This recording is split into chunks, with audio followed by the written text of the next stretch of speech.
کان نصیرا.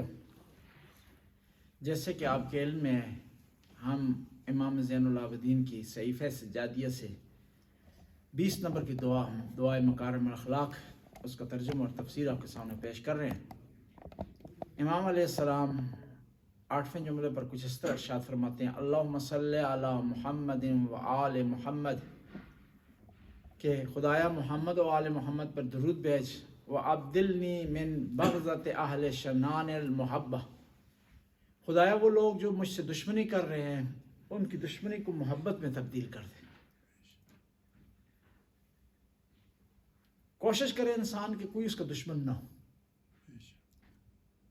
کس طرح دشمن نہیں ہوگا کوئی اس کا؟ اپنی طرف سے کوشش ہونی چاہیے، جو کرتا ہے کرے.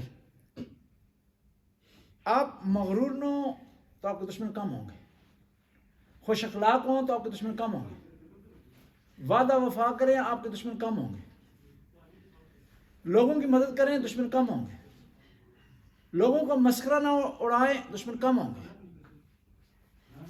اور کوشش کریں کہ پیار و محبت سے رہیں تو دشمن آپ کے کم ہوں گے. دشمنیاں کس سے بڑھتی ہیں؟ کیوں دشمنی ہوتی ہیں؟ ہوتا اس طرح ہے کہ آپ جب اپنے مفاد کے لیے کام کرتے ہیں، خود غرضی سے کام لیتے ہیں، تکبر سے کام لیتے ہیں، خود پسندی سے کام لیتے ہیں، تو لوگ آپ کے دشمن ہو جاتے ہیں. امام فرماتے ہیں کہ خدایا جو میرے دشمن ہیں ان کی دشمنی کو محبت میں تبدیل کر دے. وَمِنْ حَسَدِ أَهْلِ الْبَغِي الْمَوَدَّةِ، اور وہ جو لوگ مجھ سے بغض کر رہے ہیں، حسد کر رہے ہیں، ان کی حسد کو مودت میں تبدیل کر دے. حسد کوشش کریں کسی سے نہ کریں، اور اگر آپ چاہتے ہیں کہ لوگ آپ سے حسد نہ کریں، لوگوں سے پیار و محبت سے پیش آئیں، اور اپنے مال کو شو نہ کریں. حسد کب پیدا ہوتا ہے؟ کہ جب شو کرتے ہیں، آپ شو مارتے ہیں تو حسد پیدا ہوتا ہے. کہ آپ کے پاس گاڑی ہے تو بار بار کسی کے گھر کے سامنے چکر لگائیں گے، ایک اچھی گاڑی ٹیسلا کے ساتھ، تو حسد پیدا ہوگا. قرضہ لے کر کے ایسا لباس جس کی ضرورت نہیں آپ پہننا شروع کر دیں گے، حسد پیدا ہو. اپنی ضرورتیں پوری کریں لیکن کسی کو دکھائیں نہ. اور بعض گناہ آپس میں ملے ہوئے، ایک گناہ سے دوسرا گناہ پیدا ہوتا ہے. آپ ریاکاری کریں گے، آپ سے متعلق حسد پیدا ہوگا. آپ کسی کی توہین کریں گے، آپ سے متعلق دشمنی پیدا ہو جائے گی. بس ایک گناہ سے دوسرا گناہ آگے بڑھتا ہے. ایک شخص پیغمبر کی خدمت میں حاضر ہوا، کہا یا رسول اللہ مجھے بتائیں کہ ایک کوئی ایسا گناہ مجھے بتائیں کہ اس سے میں بچوں، میں سارے گناہوں سے نہیں بچ سکتا ہوں، مثلا ممکن نہیں میرے لیے، چلو ایک کا بتا دیں میں اس سے بچنے کی کوشش کروں. تو پیغمبر نے کہا کہ سچ بولو، جھوٹ سے پرہیز کرو. اس نے وعدہ کر لیا کہ میں جھوٹ نہیں بولوں گا. زنا کے لیے، غلط کام کے لیے تیار ہوا. فوراً ذہن میں آیا کہ اگر میں جاؤں اس کے بعد پیغمبر مجھ سے پوچھیں کہ تم نے آج کیا کیا، رپورٹ دو آج. تو پیغمبر نے کہا جھوٹ نہیں بولنا، سچ بولوں گا تو پکڑا جاؤں گا، لہٰذا میں نہیں کرتا سن، یہ غلط کام کی طرف نہیں جاتا. پھر آیا کہ آج نماز نہیں پڑھتا ہوں، لیکن پیغمبر کی بارگاہ میں حاضر ہونا ہے. تو پیغمبر سوال کریں کہ آج تم نے نماز پڑھی یا نہیں پڑھی، تو وہاں جھوٹ بولا تو میں نے وعدہ کیا ہوا پیغمبر سے کہ جھوٹ نہیں بولنا. یعنی بعض ایسے گناہ ہیں جو تمام گناہوں کا مرکز ہیں، محور ہیں، اس سے دوسرے گناہ پھوٹتے ہیں، اور پھر ایک گناہ کو چھپانے کے لیے دوسرا گناہ کرنا پڑتا ہے، دوسرے گناہ کو چھپانے کے لیے تیسرا گناہ کرنا پڑتا ہے. اور ایک اور چیز بھی یاد رکھے، ہمارے لوگ کہتے ہیں نا کہ گورے کا بچہ صاف واضح ہے، وہ کلیئر بات کرتا ہے، چھپاتا نہیں ہے، جھوٹ نہیں بولتا. ہمارے بچے جھوٹ بولتے ہیں، اس کی وجہ یہ ہے کہ ہم انہیں مجبور کرتے ہیں جھوٹ بولنے پر. وہ رات کو 10 بجے لیٹ آیا ہے، اب آرام سے پیار سے اسے بیٹھ کر اس کے بعد اس سے پوچھیں تو صحیح سے بتا دے. تو ہم اس پر دباؤ ڈالتے ہیں کہ وہ مجبور ہوتا ہے کہ جھوٹ بولے کہ میں لائبریری چلا گیا تھا، وہاں کتاب لینے چلا گیا تھا، دوست کے پاس چلا گیا تھا، گاڑی لیٹ ہو گئی تھی، بس نہیں آئی تھی، ٹرین لیٹ ہو گئی تھی، میں لیٹ ہو گیا تھا ٹرین تک پہنچتے ہوئے. وہ 1000 جھوٹ بولتا ہے اپنے ایک غلط کام کو چھپانے کے لیے، کیونکہ ہم اس کے ساتھ فرینک نہیں ہیں، فری نہیں ہیں، آسانی سے اس سے بات نہیں کر سکتے، وہ ہم سے آسانی سے بات نہیں کر سکتے۔ اور یہ بھی یاد رکھیں نا، جس طرح یہاں پیشے تقسیم ہو گئے ہیں کہ صفائی کا کام سری لنکن نے کرنا ہے، ڈاگلی وار کا کام ترکیوں نے کرنا ہے، اور آگے آپ بتائیں گے ٹیکسی اور پب کا کام آپ خود بتائیں گے کس نے کرنا ہے؟ جی پاکستان نے کرنا ہے۔ تو ابھی گناہ بھی تقسیم ہو گئے جی، جھوٹ بولنے کے گناہ پاکستانیوں کے حصے میں آ گئے جی، گوروں کے حصے میں ایک گناہ ہے جی، وہ سری لنکن کے حصے میں ایک گناہ ہے۔ گناہ میں بھی اسپیشلائزیشن ہو گئی ہے کہ یہ اس گناہ کا اسپیشل ہے جی۔ بس کوشش کرے انسان گناہ سے بچے۔ جوان میرے سامنے بیٹھے ہوئے، قیامت کے دن ہوگا نا، خدا سوال کرے گا اے جوان تو نے گناہ کیوں کیے؟ وہ کہے گا میں جوان تھا، خوبصورت تھا، میرے پاس پیسے تھے، میرے پاس اچھی گاڑی تھی، اس لیے میں گناہ میں مبتلا ہو گیا، اس لیے میں غلط کام کی طرف چلا گیا، اس لیے مجھے عورتوں نے ورگلایا، مجھے لڑکی نے ورگلایا۔ خدا کا ارشاد ہوگا لے آؤ میرے یوسف کو۔ یہ شخص تو یوسف سے بھی زیادہ خوبصورت تھا، یوسف سے بھی زیادہ جوان تھا۔ جب کانا نہیں ہوگا پھر کہا جائے گا لے آؤ میرے علی اکبر کو۔ میدان کربلا تھا، قیاس تھی، لیکن علی اکبر نے امامت کا ساتھ دیے، ولایت کا ساتھ دیے، پیاس برداشت کر لیے، سختی برداشت کر لیے، لیکن ڈرا رہا۔ بس جوان، کل بھی میں عرض کر رہا تھا، جوان کو جب گناہ بلائے اپنی طرف نا، فوراً اس کے ذہن میں اگر ایک بات آ جائے گی کبھی گناہ کی طرف نہیں جائے گا کہ میں کون ہوں، میں کس کا ماننے والا ہوں، میں کس کا عزادار ہوں۔ اور جب یہ سمجھے جب گناہ آپ کو آپ کی طرف بلا رہا ہے نا، گناہ نہیں بلا رہا آپ کی طرف، اپنی طرف آپ کو شمر بلا رہا ہے، خولی اپنی طرف بلا رہا ہے، ہرملہ اپنی طرف بلا رہا ہے، اور آپ کے بیک سائڈ پہ ایک آواز آ رہی ہے حل من ناصر ینصرنا حل من ذابن یذبح نار من رسول اللہ حل من مغیث یغوثنا۔ اے میرا جوان، اے مجھ سے محبت کرنے والا، حسین علیہ السلام کی آواز آ رہی، تو کہاں جا رہا ہے؟ تو کل تک کہتا تھا کہ میں علی اکبر کو قربان ہونے کے لیے تیار ہوں، تو کل دعاؤں میں کہتا تھا خدایا علی اکبر کی سیرت مجھے عطا فرما، آج علی اکبر کو چھوڑ کر کے امام حسین کو تنہا چھوڑ کر گناہ کی طرف تو جا رہا ہے۔ دیکھیں کربلا میں دو چیزیں تھیں، گرمی، پیاس، سختی، دشمن کا گھیراؤ، تلواروں کی آوازیں، اور دوسری طرف کیا تھا؟ پانی وافر مقدار میں تھا، کھانا وافر مقدار میں تھا، انعام کی پیشکش بھی تھی، لیکن حبیب ابن مظاہر نے کیا چنا؟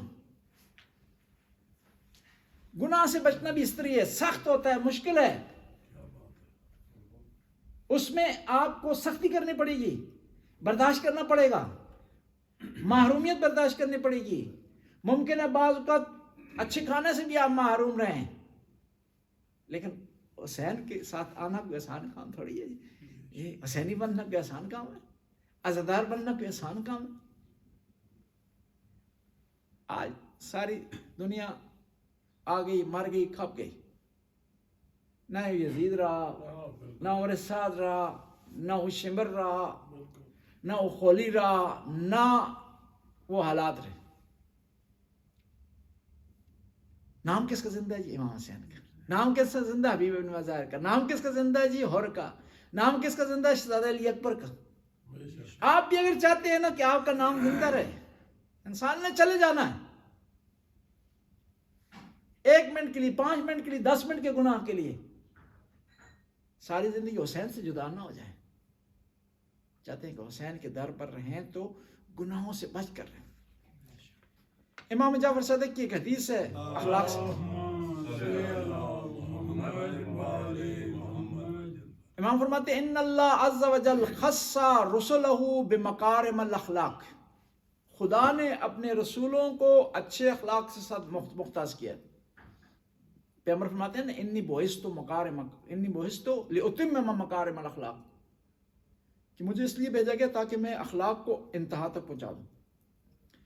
امام فرماتے ہیں کہ تمام انبیاء کو خدا نے اخلاق کے لیے بھیجا۔ فامتحنوا انفسکم، تم ایشیا ماننے والو اپنے آپ کو جانچو، چیک کرو اپنے آپ کو۔ فإن كانت فیکم، اگر تم میں اخلاق ہے، اچھا اخلاق ہے، فاحمدوا اللہ، اللہ کا شکر ادا کرو۔ شکر ضروری نہیں ہے کھانے پینے پر ہو، ان آنکھوں پر ہو، کانوں پر ہو، اچھی خصلت پر، اچھی کوالٹی پر، اچھے اخلاق پر بھی شکر خدا کا ادا کرنا چاہیے۔ کہ ممکن ہے ایک آدمی جو ہے وہ اس کا وہی قد و کاٹ ہے، اتنی تعلیم ہے، لیکن اس کے پاس اخلاق نہیں ہے، وعدہ وفائی نہیں ہے، سچ بولنا اس کے پاس نہیں ہے۔ بس خدا کا شکر ادا کریں کہ اس نے توفیق دی ہے کہ آپ اچھے اخلاق والے ہوں۔ وَعَلَمُوا أَنَّ ذَلِكَ مِنْ خیر، جان لو کہ خدا کی طرف سے تمہارے لیے خیر ہے کہ تم اچھے اخلاق پر ہو۔ وَإِن تَكُن لَا تَكُن فِيكُمْ، اگر تم میں اخلاق نہیں ہے، فَصَلُ اللَّهِ، اللہ سے مانگو، دعا کرو، خدایا میں کوشش کرتا ہوں مجھ میں سے غیبت کی بیماری نہیں جاتی، یہ کسی طرح چلی جائے۔ خدایا میں کوشش کرتا ہوں چگلی کی بات، اس کی بات اس کے سامنے کرتا ہوں، چگلی لگاتا ہوں، یہ بیماری مجھ سے نہیں جاتی، خدایا چلی جائے مجھ سے۔ ہمارے دوست تھے، بڑا انہوں نے پیارا سسٹم بنایا ہوا، کہتے تھے کہ انہوں نے سسٹم اس طرح بنایا ہوا تھا کہ جب بھی میں غیبت کروں گا، دن میں ایک غیبت کروں گا تو ایک روزہ رکھوں گا، ایک غیبت کروں گا ایک روزہ رکھوں گا، یعنی تاکہ پتہ چلے کتنی غیبتیں کی دن میں۔ جب زندگی کی طرف نگاہ دوڑاتے ہیں تو گناہوں کا کوئی حساب ہی نہیں ہمارا، یہ نہیں سکتے، نیکیاں گنی چنی بھی نہیں۔ صبح سے شام تک ایک حساب لگائیں، ایک دفعہ ایک راؤنڈ لگائیں آپ، جس طرح ہوتا ہے نا آپ کام کر رہے ہوتے ہیں تو آخر میں حساب کرتے ہیں کہ آج کتنا کمایا ہے، کتنا ٹیکس دینا ہے، آج کتنے راؤنڈ لگائے ہیں، ٹور لگائے، ٹور کہتے ہیں، کتنے ٹور لگائے ہیں، کتنے لمبے ٹور لگائے ہیں، کتنے شارٹ ٹور لگائے ہیں، اس سے بچت کتنی ہوئی ہے، پیٹرول کتنا لگا ہے، سال میں حساب کرتے ہیں کتنے ٹائر گاڑی کے جو ہے وہ استعمال ہوئے ہیں، کتنے بم آئے ہیں، کتنا جو ہے وہ انشورنس کو پیسے دیے ہیں، سارا حساب لگاتے ہیں۔ اس طرح یہ حساب ایک دن آپ لگائیں، آج صبح کو میں اٹھا ہوں، شام تک میں نے کتنی نیکیاں کی ہیں، کتنی برائیاں کی ہیں، کتنی دفعہ امام کی بارگاہ میں سلام کیا ہے۔ صبح اٹھنا سب سے پہلا کام، اپنے وقت کے امام کی بارگاہ میں سلام کریں اور دعا کریں خدایا اس امام کا واسطہ میرا دن اچھا کرے۔ اور صبح کا آغاز اگر درود سے کریں گے نا، 5 دفعہ درود پڑھ کے صبح کا آغاز کریں، دن سارا آپ کا اچھا کرے۔ اور دعا بھی کریں گے خدایا آپ کو بھی اور مجھے بھی توفیق دے۔ یہ جو باتیں میں کرتا ہوں سب سے پہلے اپنے لیے، پھر آپ کے لیے۔ وَإِن لَمْ تَكُنْ فِيكُمْ فَصَلُوا اللَّهَ وَارْغَبُوا إِلَيْهِ، اور کیا ہے تم اللہ سے مانگو اور اس میں رغبت کرو، کوشش کرو، الیہ فیہا۔ اور پھر امام علیہ السلام نے 10 نیکیاں ایسی گنی ہیں جو ایک مومن میں ہونی چاہیے۔ فَذَكَرَهَا عَشَرَةً، امام نے وہ 10 نیکیاں گنی ہیں، 10 چیزیں گنی ہیں جو کہ 10 کوالٹی گنی ہیں، مکارم اخلاق میں سے اخلاق کی 10 کوالٹی گنی ہیں جو ایک مومن میں ہونی چاہیے۔ اگر نہیں ہے تو خدا سے مانگیں، اگر ہے تو خدا کا شکر ادا کریں۔ الیقین، یقین ہونا چاہیے خدا پر، اس کے رسول پر، آئمہ اطہار پر۔ اگر آپ کی زندگی میں یقین نہیں ہے تو زندگی آپ کی ڈسٹرب ہو جائے گی، حتیٰ دنیاوی لحاظ سے بھی۔ یقین پر دنیا قائم ہے۔ مثال کے طور پر آپ 2 مہینے بعد ڈاکٹر کا ٹائم لیتے ہیں، آپ کو یقین ہے کہ زندہ ہوں گے نا، تب لیتے ہیں نا جی، ورنہ اگر وسوسے میں پڑ جائیں کہ پتہ نہیں ڈاکٹر کے پاس میں جا سکوں گا نہیں جا سکوں، ڈاکٹر ممکن ہے فوت ہو جائے جی، ممکن ہے اسپتال جو ہے بند ہو جائے۔ جس طرح ہم اسکول میں ہوتے تھے نا، روزانہ دعا کرتے تھے کہ کل اسکول تباہ ہو جائے، ٹیچر مار جائے۔ وہ ٹیچر بڑے سخت ہوتے، وہ ہمارا ایک ٹیچر تھا، وہ جہاز بناتا تھا، جہاز۔ ایک تو تھے کان پکڑ کے مارتے ہیں نا، جو ہے وہ کان پکڑوا کر مارتے ہیں، ایک دفعہ وہ ہمارا ٹیچر تھا جہاز بناتا تھا، 4 لڑکوں کو کہتا تھا وہ 4 کونوں سے پکڑیں اسٹوڈنٹ کو، درمیان میں چھڑی سے جو ہے مارتا تھا۔ تو دعا کرتے تھے کہ یہ کل اسکول تباہ ہو جائے, ٹیچر مر جائے, ہیڈ ماسٹر فوت ہو جائے, ہیڈ ماسٹر فوت ہو جائے تاکہ ہمارا مسئلہ حل ہو جائے. تو انسان یقین پر قائم ہے, انسان کو یقین کرنا چاہیے. والقناع, دوسرا اخلاق یہ کہ انسان کو قناعت ہو, قناعت کہانے ہو, جو خدا نے دی اس پر شکر ادا کرے. قناعت کا یہ مطلب نہیں ہے کہ سستی کرنا شروع کر دے, گھر میں سو جائے قناعت کر لی میں نے اور نہیں کمانا, نہیں, اتنا ضرور کمائے کہ جس سے گزارا چلے جائے, اتنی محنت ضرور کرے. قناعت کا مطلب سستی نہیں ہے, قائلی نہیں ہے, ہاتھ پر ہاتھ رکھ کر کے بیٹھنا نہیں ہے, بلکہ جو خدا نے دیا اس پر شکر ادا کیا جائے. اپنے آپ کو زیادہ خواہی کے لیے, لالچ کے لیے تباہ نہ کر دے اپنی صحت کو. 2 شفٹیں کام کر رہے ہیں, 3 شفٹیں کام کر رہے ہیں, صحت بھی جا رہی ہے جی, صحت بھی چلی گئی ہے, اولاد بھی دور ہو گئی ہے, عبادتیں بھی نہیں کر سکے, اپنے پروردگار سے رابطہ بھی نہیں کر سکے. اور آخر میں کیا ہے, خسرت دنیا والآخرہ, وہ پیسے بھی کام تب آئیں گے, صحت ہوگی نا جی. اور بعض اوقات لوگ ایسی بیماری ان کو لگ جاتی ہے کہ وہ کہتے ہیں خدایا اس ساری پیسے ہمارے کوئی لے لے, ہمیں صحت دے دے. اور صحت کی قدر جانے,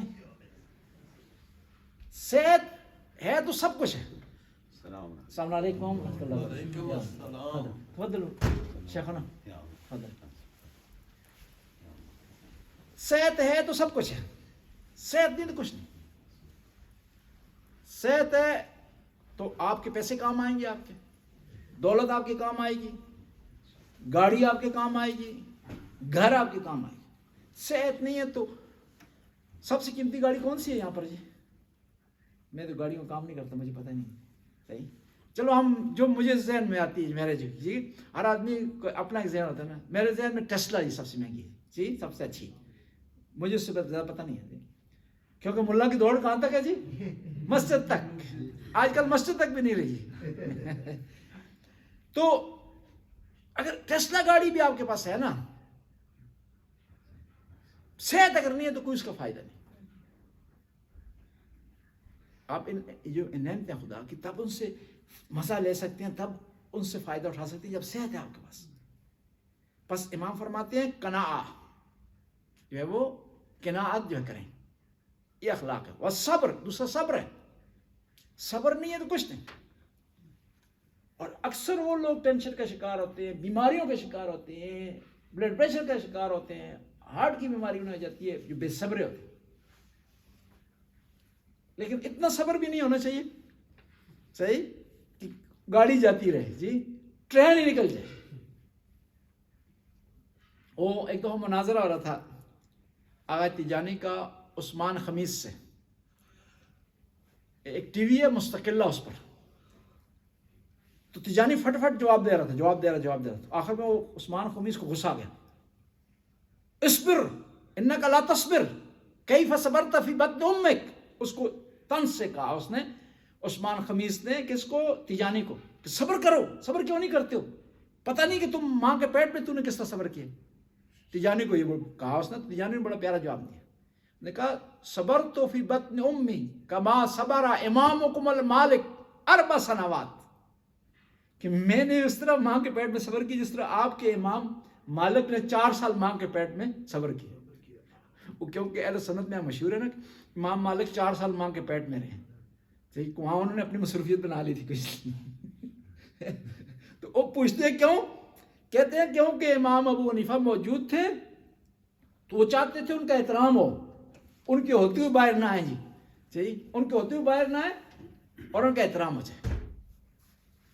اور ایک اور آدمی بڑا بعض چیزیں جو ہے وہ بیان کرتے ہیں لوگ سیریس ہو کر, لگتی مذاق ہے. ایک اور نے بیان کیا کہ امام ابو حنیفہ نے ایک وضو کے ساتھ 4 سال نماز پڑھی, وضو ان کا نہیں ٹوٹا 4 سال تک جی. ہمیں آتا ہے یا میں ایسی کوئی مثال نہیں ملتی جی, لیکن انہوں نے بنائی ہوئی اپنی مثال. نہیں, ایک کہانی کو سننے کے لیے بھی ضروری ہے عقل استعمال کیا جائے. ہمارے یہاں پہلا معیار جو ہے نا حدیث کو جانچنے کے لیے عقل ہے,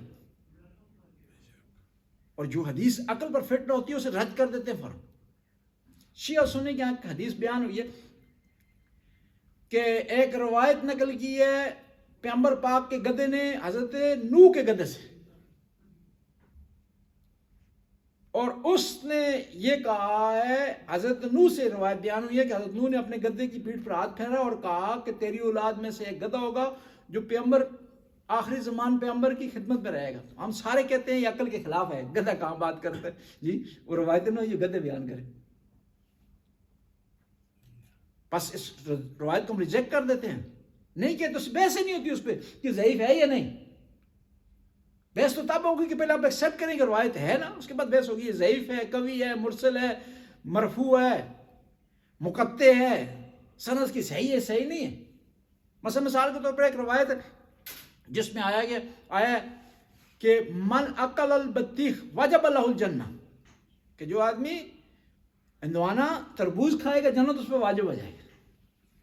اس پہ بحث کرنے کی ضرورت نہیں ہے کہ اس کا راوی کون ہے جی، کیونکہ اسلام میں معیار کھانا پینا نہیں ہے جنت میں جانے کے لیے، اسلام میں جنت میں جانے کے لیے عمل ہے، احکام ہیں، روزے ہیں، نمازیں ہیں، کھانے پینے سے نہیں ہے، وہ تو سب آسان کام ہے جی۔ ہمارے استاد نے بڑا پیارا جواب دیا، وہ مذاق کر رہے تھے، کہہ رہے تھے کہ تربوز کی جو کھانے سے انسان ویسے جنت نہیں جائے گا، لیکن ہیضہ اگر ہو گیا تو جنت میں چلا جائے گا۔ بس صبر کرنا ضروری ہے، وہ شکر، خدا کی نعمتوں پر شکر کریں، والحلم، برداشت کرنا، برداشت ضروری ہے۔ اور یہ کوالٹی خدا نے خواتین میں رکھی، برداشت کی، مردوں میں کم ہوتی برداشت، اور برداشت بعض اوقات 10 منٹ کی برداشت انسان کی زندگی بنا دیتی، اور 10 منٹ کی برداشت ممکن ہے برداشت نہ کرنا انسان کی زندگی برباد کرتا۔ جس طرح ہوتا ہے نا کہ ایک رات کی محنت بعض اوقات آپ کی ساری زندگی بنا دیتی ہے، اور بعض اوقات ایک رات کی غفلت آپ کی ساری زندگی برباد کر سکتی۔ کل ایگزام ایسا جس پر آپ کے مستقبل کا انحصار ہے، مستقبل فیوچر آپ کا ڈیپینڈ کرتا ہے، آپ ساری رات محنت کرتے ہیں، سٹرگل کرتے ہیں، کوشش کرتے ہیں، اور خدا بھی مدد کرتا ہے، سوال بھی وہی آتے ہیں جو آپ نے یاد کیے ہیں، ایک ٹیسٹ دیتے ہیں پوری زندگی کے لیے اچھا کام آپ کو مل جاتا ہے، اور ایک غفلت سے ممکن ہے ساری زندگی جو ہے برباد ہو جائے، اور پھر دوبارہ اس کی کمپنسیشن بھی نہ ہو سکے، اس کی تلافی بھی نہ ہو سکے، اس کا ازالہ بھی نہ ہو سکے۔ پھر امام فرماتے ہو حسن الخلق، اچھا اخلاق سے پیش آئیں،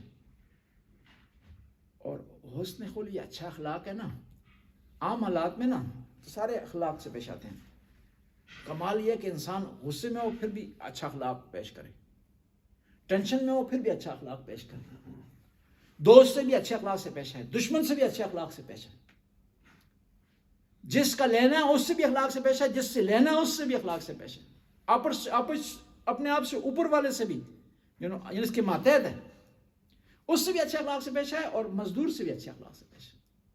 بعض لوگ جو ہے وہ جس سے کچھ چیز لینی ہے نا وہ غرض ہے ان سے، اس سے اچھے اخلاق سے پیش آتے ہیں، جو مانگنے والا اس سے بد اخلاقی سے پیش آتے ہیں۔ باہر خوش اخلاق ہیں، گھر میں بد اخلاق ہیں، بڑے بھائی سے خوش اخلاق ہیں، چھوٹے بھائی سے بد اخلاق، کیونکہ پتہ ہے نا بڑے سے بد اخلاقی کریں گے تو مسئلہ جو ہے وہ دوسرے طریقے سے حل ہو جائے گا۔ نہیں، یکسانیت رکھیں اپنے اخلاق میں، اخلاق کا ایک معیار بنا لیں، اور اس میں مساوات سے کام لیں، خود مساوات سے کام لینا بھی ایک قسم کا اخلاق ہے، اور اسلام نے بڑی تاکید کی جو ہے وہ مساوات کی۔ ایک غریب آدمی ہے، مسکین آدمی ہے، محتاج آدمی ہے، مزدور آدمی ہے، اگلی صف میں بیٹھ گیا ہے، اور اس صف میں گنجائش نہیں رہی، ایک امیر آدمی اگر چاہتا ہے اس اگلی صف میں بیٹھے، جب تک وہ غریب راضی نہیں ہو کہ اگلی صف میں نہیں آ سکتا، اور زبردستی اگر وہاں سے اس کو ہٹائے گا اس کی نماز جاتی رہے گی۔ اس لیے وہ پیارا جملہ ہے نا جی، جب عین وقت ہوا نماز کا، وہ کس طرح شہر میں جو ہے ابھی اس میں ذہن نہیں، ایک صف میں کھڑے ہو گئے محمود و ایاز جب عین وقت ہوا نماز کا، یا اس کے برعکس ہے کہ جب نماز کا وقت ہوا محمود و ایاز دونوں، ایاز اس کا غلام تھا، دونوں ایک صف میں کھڑے ہو، بادشاہ بھی اس میں صاف میں ہے، فقیر بھی اس صاف میں ہے، امیر بھی اس صاف میں ہے. بس انسان کو حسن خلق سے کام چاہیے. والسخا، سخاوت ہونی چاہیے، ہاتھ اس کو کھلا ہونا چاہیے. کنجوسی صحیح نہیں ہے اسلام میں. بعض اوقات لوگ 10 کروڑ کسی کو دینے ہوتے ہیں 1000 دفعہ سوچتے ہیں. وہ ایک آدمی میں نے دیکھا کہ باہر دروازہ کھٹکایا کسی فقیر نے نا، تو 10 دفعہ اس نے گھر دروازے تک چکر لگایا، پیسے جیب میں ڈالے کہ دو یا نہ دو. یہ اس کے لیے تھوڑا مشکل ہو رہا تھا دینا پیسے. نہیں، اپنے لیے مائنڈ بنایا آسانی کہ خدا نے اس پہ آگ رکھا ہے، غریب کا آگ رکھا ہے، مسکین کا آگ، اور پھر ہم اپنی جیب سے دے رہے ہیں کسی غریب کو. کہاں سے دے رہے ہیں؟ اس نے دیے، اسی نے حکم دیے دے دو. وَمِمَّا رَزَقْنَاهُمْ يُنْفِقُونَ، کہ مومن وہ ہے جو ہم نے اسے دیا اس میں سے خرچ کرتا ہے. بس اس کے دیوں سے خرچ کریں، سخاوت کریں. ہمارے استاد نے ایک واقعہ بیان کیا، پہلے بھی بیان کر چکا ہوں، بڑا پیارا واقعہ. کہتے ہیں مجھے ایک آدمی نے فون کیا کہ میرے پاس خمس آ کر لے جائیں. تو میں گیا اس کے پاس، تو اس نے مجھے ایک رسی دی، کہا کہ رسی ہے پہلے مجھے باندھیں رسیوں سے یہاں کرسی کے ساتھ، اور فلاں الماری میں پڑا ہوا ہے وہاں سے اٹھا کر لے جائیں، اور مجھے جب باندھیں گے تو میں نے شور مچانا ہے، میں نے آپ کو برا بھلا کہنا ہے، آپ کو گالیاں دینی ہے کہ میں نے مشکل سے پیسے بچائے ہیں، میں نے بڑی محنت سے پیسے بچائے ہیں، میں نے راتیں کالی کی ہیں تبھی میرے پیسے بچے ہیں، تو آپ نے پرواہ نہیں کرنی، آپ نے لے کر چلے جانا. تو ہمارے استاد کہتے ہیں استاد کہتے ہیں میں نے ہاتھ جوڑے، مجھے ایسے خمس کی ضرورت نہیں ہے، تو میں رسیوں سے باندھوں اور تمہاری بدعائیں بھی لوں، ٹھیک ہے جی، تمہاری گالیاں بھی برداشت کروں، اور پھر مجھے کیا ملنا ہے؟ خمس تم نے دینا ہے تو دو، نہیں دینا تو اللہ اللہ خیر صلاح. یعنی بعض اوقات لوگ اتنے سخت ہوتے ہیں کہ نکال نہیں سکتے. مشہور و معروف واقعہ کہتے ہیں کنجوس تھا، وہ مرنے کو جا رہا تھا، آخری لمحے میں نزع کی حالت میں، احتضار کی حالت میں. تو کسی نے کہا کہ اب تو مر رہے ہو، اب خدا کے راستے میں کچھ دے دو. اس نے کہا کہ جان جو دے رہا ہوں اور کیا دوں. سخاوت اور جو چیزیں جو کام ہے نا، جو قبر کو کشادہ کر دیتے ہیں، منور کر دیتے ہیں، روشنیوں سے بھر جاتے ہیں، ان میں سے ایک کام سخاوت ہے. حاتم طائی مسلمان نہیں تھا، لیکن آج بھی اس کی تعریف ہوتی، آج بھی اس کو جو ہے بیان کیا جاتا. اور سخاوت ایسی چیز ہے، اس کا مذہب سے بھی کوئی تعلق نہیں. بعض کو لوگ مذہبی نہیں ہوتے، نماز روزے کے پابند نہیں ہوتے، لیکن ان کا ڈیرا چل رہا ہوتا ہے.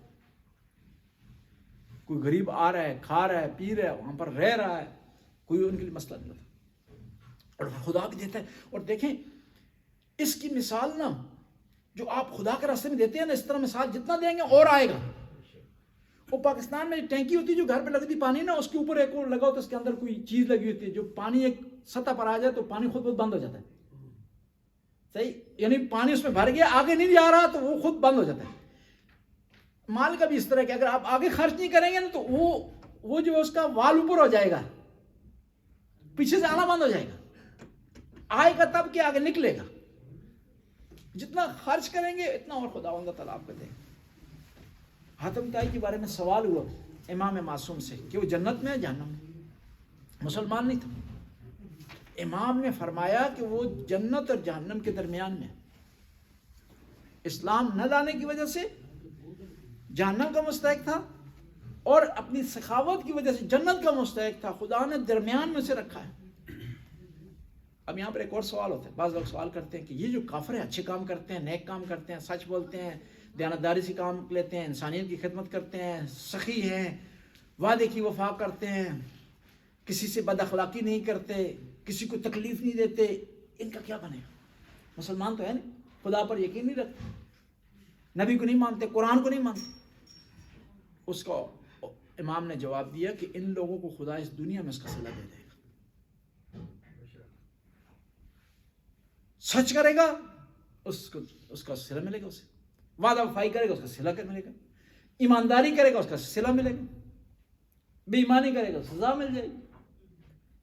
بس سخاوت سے کام لے. والغیرہ، غیرت ہونی چاہیے انسان پر، مذہب سے متعلق غیرت ہو، اپنے ناموس سے متعلق اس کے پاس غیرت ہو.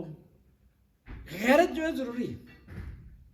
غیرت نہ ہو تو ایک انسانی صفت انسان میں کم ہو جاتی ہے، حیوانیت کی طرف چلا جاتا ہے. اور یہ بھی یاد رکھیں، غیرت مند جو ہوتا ہے نا، کسی کی ناموس کی طرف نگاہ نہیں دوڑاتا. کسی نامحرم کو نہیں دیکھتا، کیونکہ اس کے اندر غیرت ہوتی ہے کہ وہ نہیں چاہتا کہ اس کی بہن کو، اس کے متعلقین کو، اس کے محارم کو کوئی دیکھے. وہ غیرت ہوتی ہے، کوئی نہیں دیکھنا پسند نہیں کرتا کوئی دیکھے اس کو. اور جب اس میں غیرت ہوتی ہے تو دوسرے کو نہیں دیکھتا. غیرت کے دو پہلو ہیں نا، کہ آپ اپنی ناموس کو بچائیں، اور اس کا دوسرا پہلو یہ ہے کہ جب اپنی ناموس کو بچا رہے ہیں کہ کسی کی ناموس پر حملہ بھی نہ کریں. اور یہ ہے بھی مسلم حدیث ہے کہ جو چیز اپنے لیے پسند کرتے ہیں وہ دوسروں کے لیے پسند کریں. آپ اپنے لیے پسند کرتے ہیں کہ سارے لوگ آپ کا احترام کریں، چاہتے ہیں نا، پسند کرتے ہیں سب کا احترام کریں. آپ پسند کرتے ہیں کہ آپ سے کوئی بد اخلاقی نہ کرے، کسی سے بد اخلاقی نہ کرے. آپ پسند کرتے ہیں کہ آپ کا دل کوئی نہ دکھائے، کسی کا دل نہ دکھائے. آپ پسند کرتے ہیں کہ کوئی آپ پر تہمت نہ لگائے، کسی پر تہمت نہ لگائے. بس اپنے لیے جو پسند کرتے ہیں دوسروں کے لیے پسند کریں. اور ہمیشہ کسی سے متعلق کوئی فیصلہ آپ کر رہے ہوتے ہیں نا، فیصلہ کر رہے ہوتے ہیں تو فوراً اس آدمی کی جگہ اپنے آپ کو رکھیں، تو مسئلہ حل ہو جائے گا.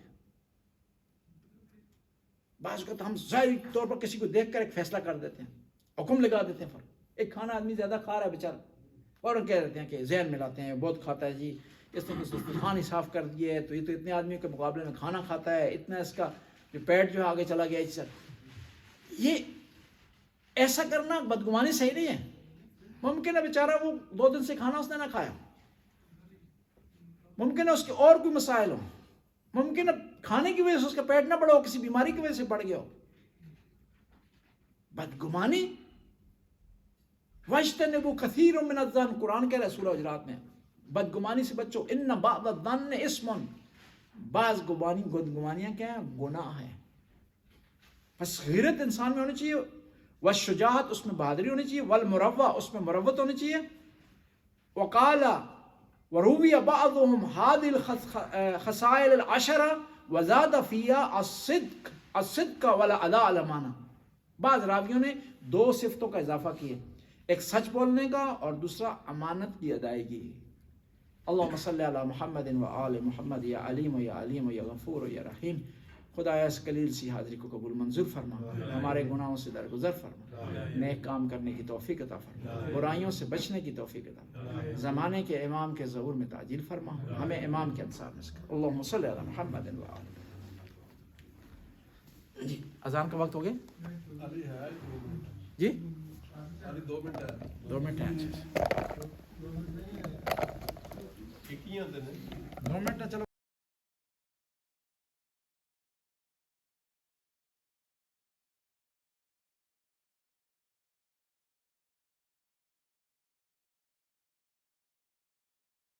في سجدة للجباه في ركعة في صلاة نرجو بها إلها نسعى بها لرضاه. يا الله يا الله عادل في قضائك، يا الله يا الله واسع في عطائك.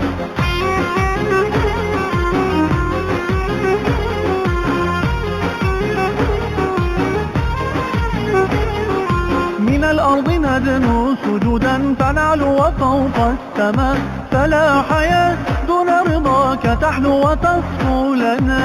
رضاك عنا يا الله في الدنيا جنة يا الله، فاقبل سجود تلك الجبال. رضاك عنا يا الله في الدنيا جنة يا الله، فاقبل سجود تلك الجبال. في سجدة للجباه في ركعة في صلاة نرجو بها إلها نسعى بها لرضاه.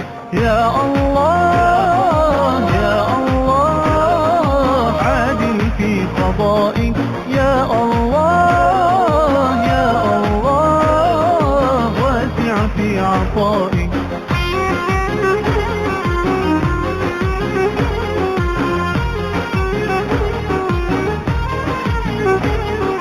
من الأرض ندنو سجودا فنعلو وفوق السماء، فلا حياة دون رضاك تحلو وتصفو لنا. رضاك عنا يا الله في الدنيا جنة يا الله، فاقبل سجود تلك الجبال رضاك عنا يا الله في الدنيا جنة يا الله فاقبل سجود تلك الجبال في سجدة للجبال في ركعة في صلاة نرجو بها إلها نسعى بها لرضاك يا الله يا الله عادل في قضائك يا الله يا الله واسع في عطائك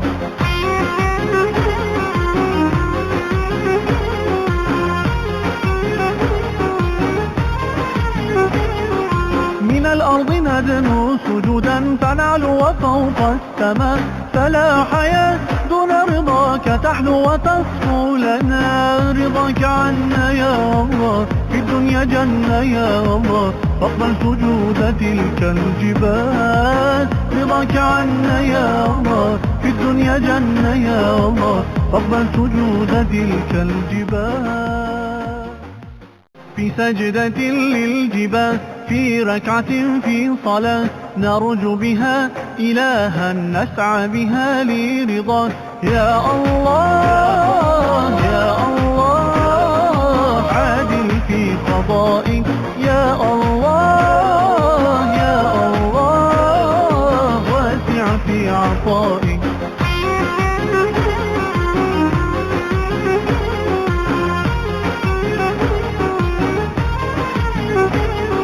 من الأرض ندنو سجودا فنعلو وفوق السماء فلا حياة دون رضاك تحلو وتصفو لنا رضاك عنا يا الله في الدنيا جنة يا الله فاقبل سجود تلك الجبال رضاك عنا يا الله في الدنيا جنة يا الله فاقبل سجود تلك الجبال في سجدة للجبال في ركعة في صلاة نرجو بها إلها نسعى بها لرضاك يا الله يا الله عادل في قضائك يا الله يا الله واسع في عطائك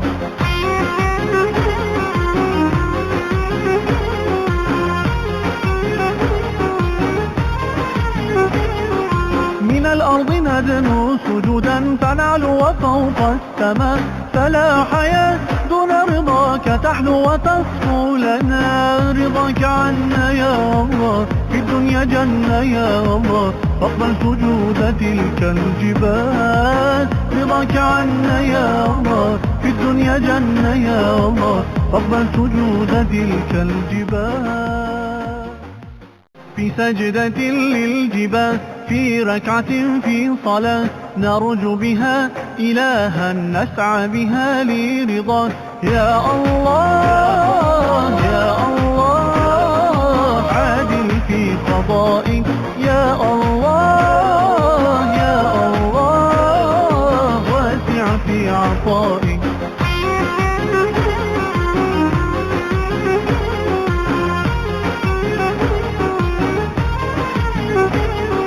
من الأرض ندنو سجودا فنعلو وفوق السماء فلا حياة دون رضاك تحلو وتصفو لنا رضاك عنا يا الله في الدنيا جنة يا الله فاقبل سجود تلك الجبال رضاك عنا يا الله في الدنيا جنة يا الله فاقبل سجود تلك الجبال في سجدة للجبال في ركعة في صلاة نرجو بها إلها نسعى بها لرضاك يا الله يا الله عادل في قضائك يا الله يا الله واسع في عطائك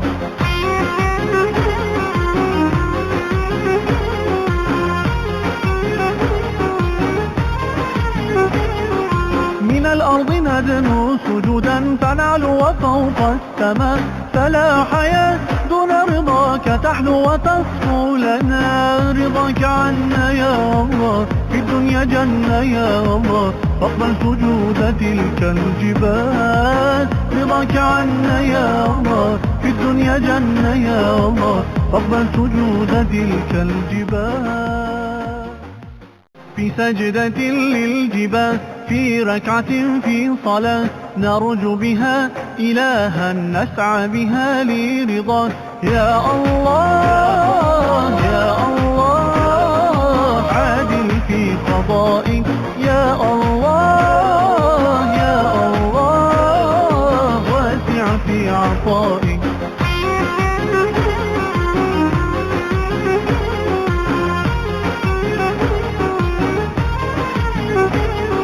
من الأرض ندنو سجودا فنعلو وفوق السماء فلا حياة دون رضاك تحلو وتصفو لنا رضاك عنا يا الله في الدنيا جنة يا الله فاقبل سجود تلك الجبال رضاك عنا يا الله في الدنيا جنة يا الله فاقبل سجود تلك الجبال في سجدة للجبال في ركعة في صلاة نرجو بها إلها نسعى بها لرضاك يا الله يا الله عادل في قضائك يا الله يا الله واسع في عطائك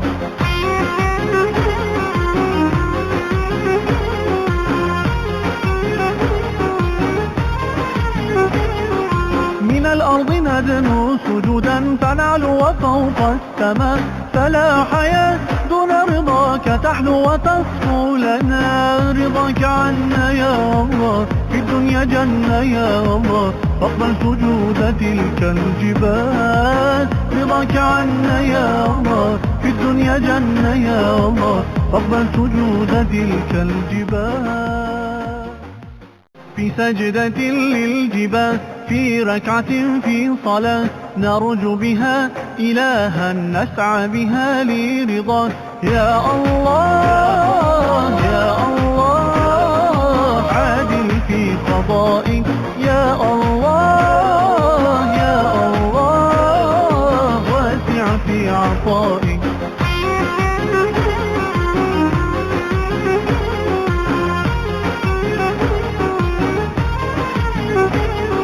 من الأرض ندنو سجودا فنعلو وفوق السماء فلا حياة دون رضاك تحلو وتصفو لنا رضاك عنا يا الله في الدنيا جنة يا الله فاقبل سجود تلك الجبال رضاك عنا يا الله في الدنيا جنة يا الله فاقبل سجود تلك الجبال في سجدة للجبال في ركعة في صلاة نرجو بها إلها نسعى بها لرضاك يا الله يا الله عادل في قضائك يا الله يا الله واسع في عطائك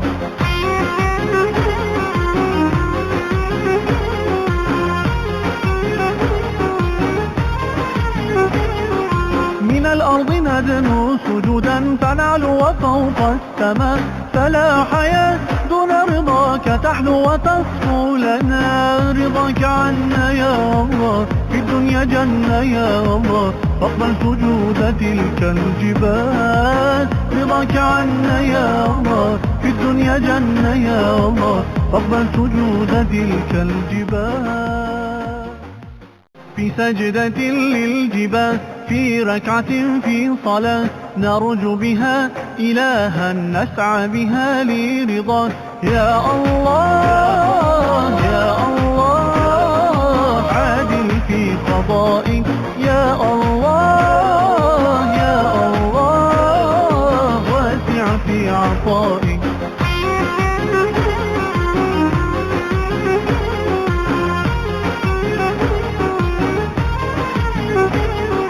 من الأرض ندنو سجودا فنعلو وفوق السماء فلا حياة دون رضاك تحلو وتصفو لنا رضاك عنا يا الله في الدنيا جنة يا الله فاقبل سجود تلك الجبال رضاك عنا يا الله في الدنيا جنة يا الله فاقبل سجود تلك الجبال في سجدة للجبال في ركعة في صلاة نرجو بها إلها نسعى بها لرضاك يا الله يا الله عادل في قضائك يا الله يا الله واسع في عطائك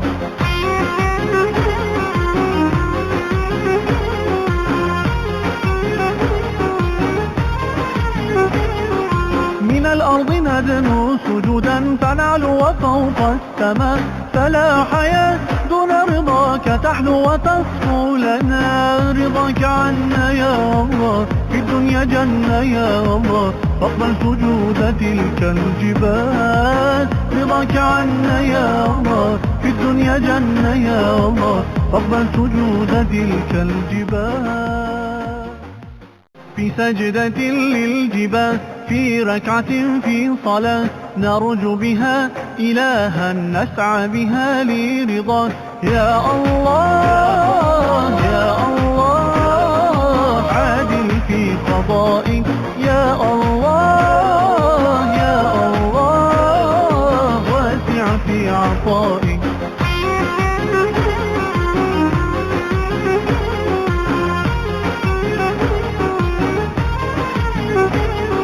من الأرض ندنو سجودا فنعلو وفوق السماء فلا حياة دون رضاك تحلو وتصفو لنا رضاك عنا يا الله في الدنيا جنة يا الله فاقبل سجود تلك الجبال رضاك عنا يا الله في الدنيا جنة يا الله فاقبل سجود تلك الجبال في سجدة للجبال في ركعة في صلاة نرجو بها إلها نسعى بها لرضاك يا الله يا الله عادل في قضائك يا الله يا الله واسع في عطائك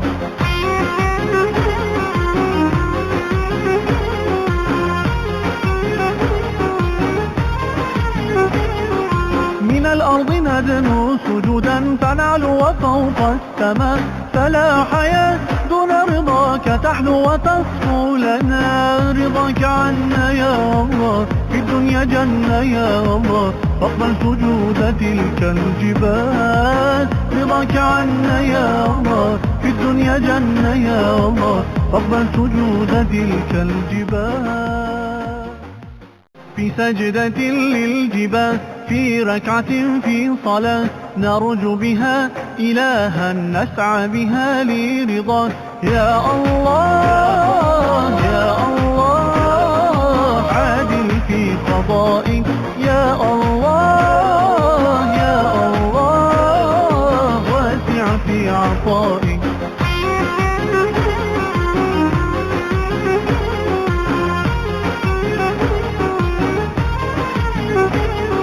من الأرض ندنو سجودا فنعلو وفوق السماء فلا حياة دون رضاك تحلو وتصفو لنا رضاك عنا يا الله في الدنيا جنة يا الله فاقبل سجود تلك الجبال رضاك عنا يا الله في الدنيا جنة يا الله فاقبل سجود تلك الجبال في سجدة للجبال في ركعة في صلاة نرجو بها إلها نسعى بها لرضاك يا الله يا الله عادل في قضائك يا الله يا الله واسع في عطائك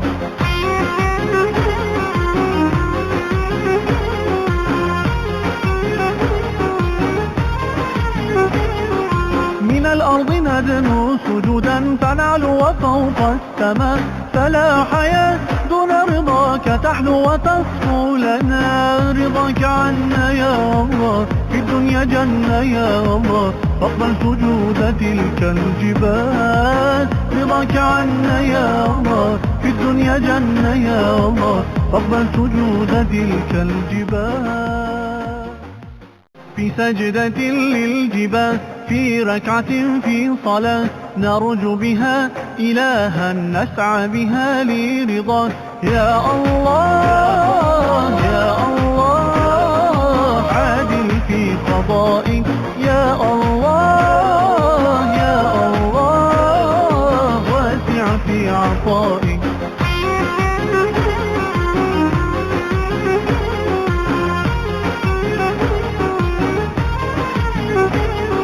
من الأرض ندنو سجودا فنعلو وفوق السماء فلا حياة دون رضاك تحلو وتصفو لنا رضاك عنا يا الله في الدنيا جنة يا الله فاقبل سجود تلك الجبال رضاك عنا يا الله في الدنيا جنة يا الله فاقبل سجود تلك الجبال في سجدة للجبال في ركعة في صلاة نرجو بها إلها نسعى بها لرضاك يا الله يا الله عادل في قضائك يا الله يا الله واسع في عطائك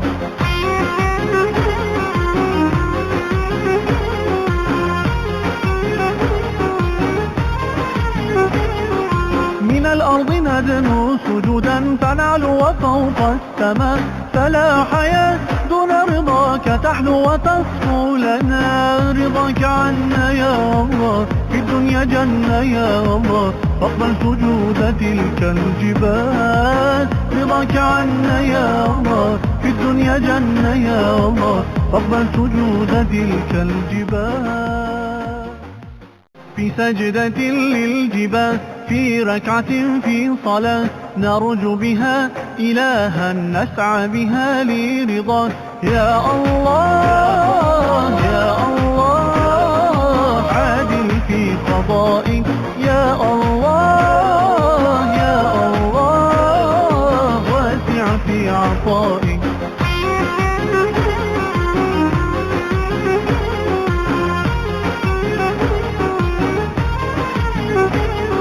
من الأرض ندنو سجودا فنعلو وفوق السماء فلا حياة دون رضاك تحلو وتصفو لنا رضاك عنا يا الله في الدنيا جنة يا الله فاقبل سجود تلك الجبال رضاك عنا يا الله في الدنيا جنة يا الله فاقبل سجود تلك الجبال في سجدة للجبال في ركعة في صلاة نرجو بها إلها نسعى بها لرضاك يا الله يا الله عادل في قضائك يا الله يا الله واسع في عطائك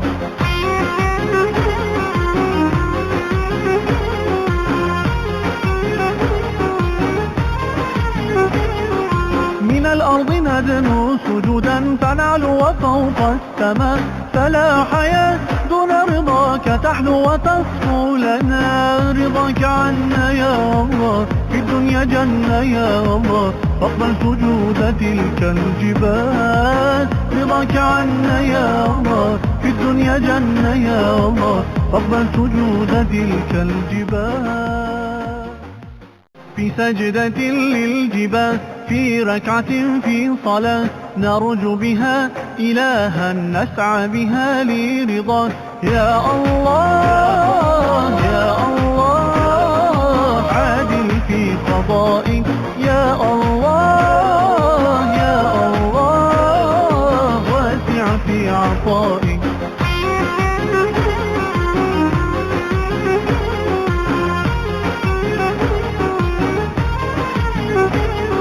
من الأرض ندنو سجودا فنعلو وفوق السماء فلا حياة دون رضاك تحلو وتصفو لنا رضاك عنا يا الله في الدنيا جنة يا الله فاقبل سجود تلك الجبال رضاك عنا يا الله في الدنيا جنة يا الله فاقبل سجود تلك الجبال في سجدة للجبال في ركعة في صلاة نرجو بها إلها نسعى بها لرضاك يا الله يا الله عادل في قضائك يا الله يا الله واسع في عطائك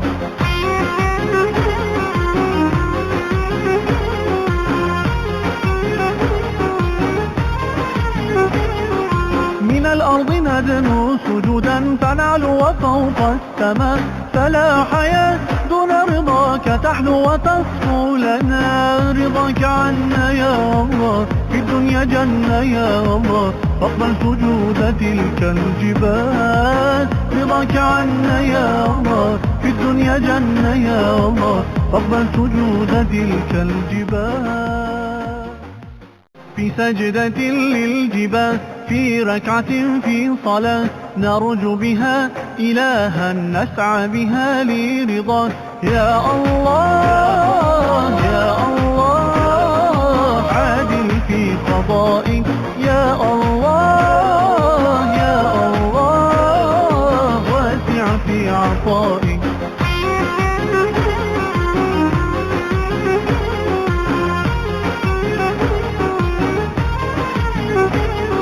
من الأرض ندنو سجودا فنعلو وفوق السماء فلا حياة دون رضاك تحلو وتصفو لنا رضاك عنا يا الله في الدنيا جنة يا الله فاقبل سجود تلك الجبال رضاك عنا يا الله في الدنيا جنة يا الله فاقبل سجود تلك الجبال